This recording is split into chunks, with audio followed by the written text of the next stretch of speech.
Vraie Voix Sud Radio, le grand débat du jour. L'image n'est certes que symbolique, mais elle est un début de réponse au camouflet américain. Une Europe qui fait bloc derrière Volodymyr Zelensky.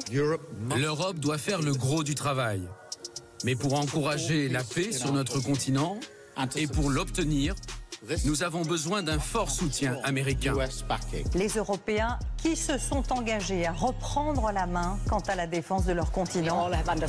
Nous avons tous compris qu'après un long moment de sous-investissement, il est maintenant de la plus grande importance d'augmenter durablement nos dépenses militaires. Nous sommes totalement opposés à partager le bouton nucléaire avec des États européens. L'idée n'est pas de partager la dissuasion nucléaire, mais de développer en Europe une culture stratégique de la dissuasion. Et face au spectaculaire rapprochement États-Unis-Russie, l'Europe doit se préparer au pire scénario, prédit le futur chancelier allemand. Une OTAN privée de la sécurité américaine, notamment nucléaire. Les Européens devraient donc compter uniquement sur les dissuasions françaises et britanniques. Alors parlons vrai. Est-ce que la France, avec sa force de dissuasion nucléaire, qui est désormais la clé de voûte de la sécurité en Europe? Et à cette question, la sécurité en Europe peut-elle être garantie sans les USA? Vous dites non à 69%. Vous voulez réagir? Le 0826 300 300. Notre invité aujourd'hui, général Dominique Trinquant, ancien chef de la mission militaire française auprès de l'ONU et auteur de ce livre D'un monde à l'autre aux éditions Robert Laffont. Général, bonsoir, merci d'avoir accepté notre invitation. Bonsoir. Cet unanimisme européen ne compensait pas totalement l'indignation que les uns et les autres on a pu éprouver devant la honte de cette rencontre à Troyes où le président Zelensky, aussi vaillant qu'il a pu être, a été humilié par ce duo, franchement, d'une malfaisance totale sur le plan diplomatique. Il n'empêche que la phrase qui a été reprise de la part du Premier ministre anglais, l'Europe va devoir faire le gros du travail, mais aura besoin de l'aide des États-Unis, elle me paraît assez pertinente. On ne pourra pas se passer tout de même totalement de l'aide des États-Unis. J'ajoute que il est bon que Donald Trump ait vu cet unanimisme. Françoise Degois. Il est bon le rapport de force. Je pense que le sommet de Londres, c'est une réponse magistrale à cette réunion de mafieux qui était en fait liée au business. C'est une forme de prédation, les terres rares, etc. Donc moi je trouve ça... Est-ce qu'on peut se passer des États-Unis? Je crois qu'à terme non, mais je pense que par exemple c'était très important, on l'a pas assez dit, mais hier à Londres il y avait par exemple la Turquie. La Turquie est la plus grande armée hors États-Unis de l'OTAN. Les Turcs étaient là pour la question d'assurer la stabilité, le maintien de la paix, en cas d'accord de paix, bien sûr, pas simplement aux frontières, mais plutôt sur les pays limitrophes, c'est-à-dire la Pologne et la Roumanie. Donc moi, je trouve que la réponse est très puissante. Je pense que nous ne ferons pas une armée pour toutes les raisons qu'on a dites, mais je pense que vraiment, l'Europe se réveille. Et encore une fois, je le redis, les contre-vérités de Marine Le Pen et Jordan Bardella sur le partage du bouton nucléaire, ça n'est pas possible de laisser dire ça dans le débat public. Il n'en a jamais été question, il n'en sera pas question. Donc je ne vois pas comment ils peuvent inventer ce truc, c'est orwellien, quoi. Jean-Michel Fauvergne. La question que vous posez, c'est est-ce que l'Europe peut se passer du bouclier américain? En ce moment, elle ne l'a plus. Il va falloir faire quelque chose et l'Europe est en train de faire quelque chose. Dans ce qu'a dit Starmer, le Premier ministre anglais, moi je ne suis pas tout à fait d'accord avec ce que dit Philippe. C'est-à-dire, l'Europe doit faire le gros du boulot, mais elle ne peut pas se passer des États-Unis. Je pense que l'Europe doit faire le gros du boulot et c'est ce qu'elle va faire. Maintenant, on est obligé, on est face au mur, mais il faut aussi penser que peut-être qu'on ne retrouvera pas cette puissance américaine derrière nous parce qu'ils se dirigeront vers d'autres horizons. Mais ce qu'il y a d'intéressant et de sympa, c'est que on voit que le nouveau chancelier allemand Friedrich Merz, je sais pas prononcer allemand. On a compris que c'est pas l'autre. Mais il se rapproche, qui était très atlantiste, se rapproche donc de la position française sur une défense européenne et sur le bouclier nucléaire aussi. Il réclame le bouclier nucléaire. Et on a vu aussi que Donald Tusk, qui est le Premier ministre polonais, a dit quelque chose que moi il m'a semblé tellement évident.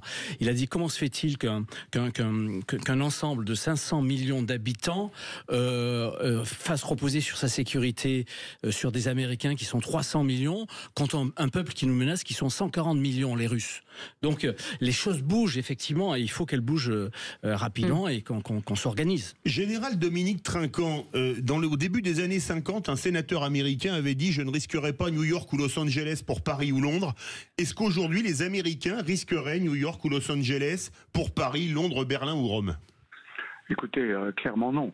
On le voit bien aujourd'hui et ça revient au problème de la dissuasion nucléaire. Jusqu'à maintenant, on dépendait du bouton américain, parce que je rappelle que dans le temps, le bouton était américain, et donc je ne comprends pas pourquoi un certain nombre de personnes qui ne mettaient pas en cause ce bouton américain mettraient en cause le fait que le bouton reste français. Oui. Donc effectivement, les intérêts vitaux de la France vont au-delà de la frontière française, et Varsovie attaquée, c'est un sujet qui concerne directement la France, alors que je ne suis pas sûr que ça concerne directement les États-Unis. Dans la doctrine, excusez-moi, justement, je rebondis, pardon Philippe, parce que justement vous avez dit quelque chose de très important, général. Je lisais hier le texte d'Emmanuel Macron, il dit les intérêts vitaux, vous savez que la dissuasion nucléaire repose sur l'ambiguïté stratégique et les intérêts vitaux de la nation quand ils sont menacés. Il a bougé sur les intérêts vitaux, maintenant c'est les intérêts vitaux de la France qui reposent sur les intérêts de l'Europe. C'est en ça que tout a bougé, en fait. Général Trinquant. Oui, tout à fait. Et cette proposition a été faite par le président Macron, mais par des présidents précédents, le président Hollande et le président Sarkozy. Le sujet, c'est que les Européens ne s'en préoccupaient pas, parce qu'ils se reposaient totalement sur la dissuasion américaine. Et là, pour la première fois, on a un pays, et pas n'importe quel pays, un pays d'importance, l'Allemagne, avec le futur chancelier, qui pose la question en disant on doit se préoccuper effectivement de ce sujet, et on est prêt à l'étudier. Donc c'est une véritable révolution au sein de l'Europe, et je pense qu'il va être suivi par un certain nombre de pays européens. Philippe Bilger. Justement, Général, est-ce que vous pensez que cette obligation de réaction européenne va dépasser le simple plan de cette offense faite par Donald Trump? Est-ce qu'elle va rester s'enraciner, ou bien vous imaginez qu'elle peut être totalement conjoncturelle parce qu'on ne se laisse pas traiter de cette manière? Non, écoutez, je ne pense pas qu'elle est conjoncturelle. Souvenez-vous, lors du premier mandat de M. Trump, déjà, il y avait eu un frémissement européen. Les réunions européennes ont eu lieu avant la scène de la Maison-Blanche le vendredi. Et les réunions européennes se sont dit, il va falloir se secouer. Simplement, vendredi, c'était un électrochoc. Et les Européens ont dit, ah oui, ça, on peut vraiment pas l'accepter. Donc, je crois que sur le long terme, les Européens, et nous le verrons le 6 mars, lorsque le programme va être présenté par la Commission, il y aura une augmentation des moyens. Le problème, c'est que ça va prendre du temps. On est en train de remonter la pente de 30 ans de dividendes de la paix. 30 ans de dividendes de la paix. Donc le président de la République disait dans le Figaro, ça va nous prendre 10 ans. Donc ça veut dire que à terme, oui, nous aurons notre autonomie, mais c'est pas aujourd'hui. Jean-Michel Fauvergue. Oui, général, cher Dominique, est-ce que moi la question que je voulais poser, c'est est-ce que en mettant à disposition, bon, c'est une expression, le bouclier nucléaire français à la disposition de l'Allemagne et de la Pologne, est-ce que la France va en tirer des dividendes, et en particulier pour voir vendre son matériel, ses avions, etc. On nous dit que les avions américains, les F-35 que l'Allemagne voudrait commander, qu'elle a déjà commandé. Qu'elle a déjà commandé. Si les États-Unis ne veulent pas qu'ils volent, ils ne voleront pas parce qu'il y aura des empêchements particuliers. Est-ce que c'est vrai tout ça ? Alors, premier point sur les dividendes, je pense qu'il s'agit d'abord des problèmes de budget. Dans l'investissement de la défense française aujourd'hui, 60% est consacré en fait à la modernisation de la dissuasion nucléaire. Donc ceci doit être pris en compte dans les calculs qui seront faits, en particulier sur les 3% de déficit du PIB. Ça, c'est le premier sujet. Le deuxième sujet, on espère que globalement les Européens vont arriver à mutualiser des moyens, et là je parle pas seulement de la France. Alors évidemment dans les avions on parle de Dassault parce que c'est le seul qui n'a pas un boulon américain, donc qui est capable vraiment d'être autonome. Mais il y a plein d'autres équipements dans lesquels il faut impérativement que les sociétés européennes mutualisent leurs moyens pour innover plus, produire plus, et donc ça ne concerne pas que l'industrie française, mais l'industrie française est en bonne position parce que nous avons une bonne industrie de défense, mais il y a également les Allemands, les Italiens et d'autres pays qui doivent mutualiser leurs moyens pour être plus efficaces. Françoise Degois. On est bien d'accord que si la dissuasion nucléaire et si le parapluie nucléaire échoua aux Européens, à la France et avec la Grande-Bretagne, on est à 500 têtes nucléaires à peu près entre les deux pays. D'abord, est-ce que c'est suffisant? Et deuxièmement, ça veut dire aussi que le chantage en creux, on vous protège mais vous achetez nos F-35, ce chantage tombe de fait. C'est-à-dire qu'on achète du matériel français et européen, point barre. En fait. J'ajoute un point à la question de Françoise Degois, surtout que, de mémoire, les Anglais ont le système de la double clé pour leur force nucléaire, contrairement à la France. Oui, tout à fait. Vous avez raison de le rappeler. La vraie défense nucléaire autonome et française. Les britanniques, elle n'est pas... bon, en dehors du fait que nous sommes les seuls, bien sûr, à être dans l'Union européenne.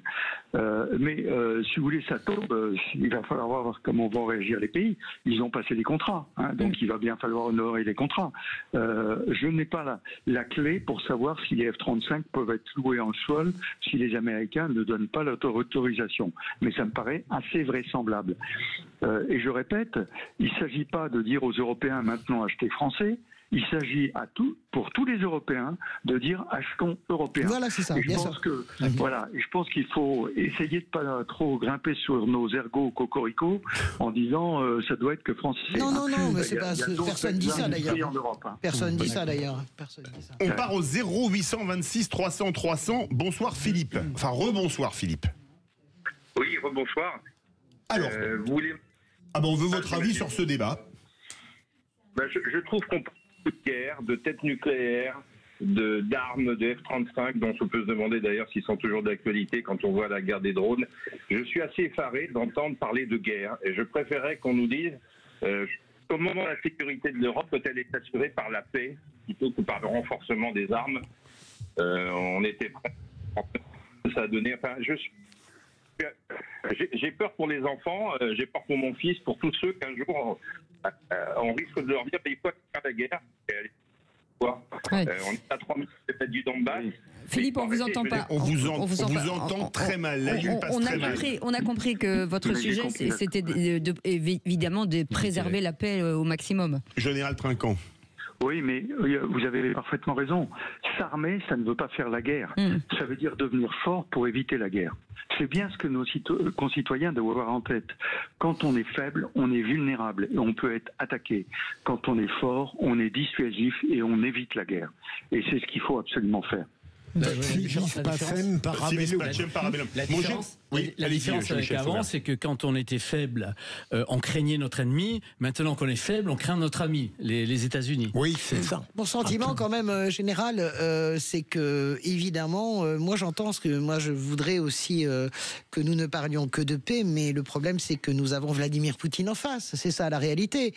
La réalité tient à la personnalité et à l'idéologie, oui, en tout cas, le désir de réinstaller la mer Russie dans ses frontières d'origine de Vladimir Poutine. Et on voit très bien que ça commence à mordre sur la de la vie. On voit très bien toutes les opérations que mène. On voit très bien surtout comment l'armée russe teste en permanence l'OTAN, que ce soit sur terre, sur mer, également dans l'espace. Alors c'est ça le vrai sujet. Le vrai sujet, c'est l'agressivité de Vladimir Poutine. C'est certainement pas l'agressivité des Européens. Mon général, pour reprendre ce que dit Françoise Degois, vous avez dit que les Américains risqueraient pas encore Paris, New York ou Los Angeles pour Paris ou Londres. Mais est-ce que l'OTAN, ça existe encore vu ce qui s'est passé en fin de semaine dernière à Washington ? Écoutez, pour l'instant, l'Europe existe avec le pilier européen et les Américains. Simplement, nous sommes en train d'assister à la résurgence des empires, l'empire russe, l'empire américain. L'empire ottoman aussi. Et l'empire indien. L'empire ottoman. Oui, bien sûr. Mais les Européens, eux, ont abandonné l'idée de pire. Les empires ont causé tant de guerres pendant des siècles en Europe qu'on l'a abandonné. Mais il faut redécouvrir les rapports de force. Et dans ces rapports de force, il faut que l'Europe soit forte. Et c'est pour ça que tous les efforts qui sont faits actuellement sont extrêmement importants pour dissuader quiconque de soit attaquer l'Europe. Et au passage, les Russes sont dangereux, pas tant sur le terrain que dans d'autres moyens. Actuellement, la communication et le cyber, ils nous attaquent directement. La guerre a lieu avec des obus en Ukraine, mais a lieu chez nous, dans les esprits et avec les cyber. Et il faut vraiment s'élever contre tout cela. Mon général, une dernière question. On parlait des F-35 américains. S'il y a une dissuasion française, il y a un seul type de missile qui peut être transporté par un avion. C'est l'air sol moyenne portée nucléarisé, qui est un missile français, enfin franco-anglais exactement. C'est-à-dire que comme on est les seuls à avoir des Rafales, il n'y a que nous qui puissions utiliser la dissuasion, comme les autres ont tous acheté des F-35. Oui, mais je voudrais rappeler que l'essentiel de notre dissuasion repose sur les sous-marins. Oui, mais ça, on ne va pas les sous-traiter. Sous-marin nucléaire d'attaque. Mais ça, non, lanceur d'engin. Lanceur d'engin, oui, bien sûr, ils sont à rade de Brest. Bien sûr, lanceur d'engin. Oui, on n'a pas le droit de prononcer le mot d'attaque. Ils sont lanceurs d'engin. Merci beaucoup, Général Dominique Trinquant, d'avoir été avec nous, ancien chef de la mission militaire française auprès de l'ONU et auteur de ce livre D'un monde à l'autre aux éditions Robert Laffont, qu'on vous propose, bien sûr, vous incite à l'acheter, bien entendu. Vous restez avec nous. Philippe, vous restez avec nous. Ça fera 3 Philippe autour de cette table. Ah oui, je reste avec plaisir. Dans il y en a un honnête, un qui l'est moins. Je vise personne. Et vous savez ce qu'on dit à la cour d'école, c'est celui qui dit qui y est. Allez, à tout de suite. Sud Radio, votre attention est notre plus belle récompense. C'est vraiment agréable d'entendre une radio aussi joyeuse, même que ce soit le 7h du matin et le soir, c'est excellent. Sud Radio, parlons vrai.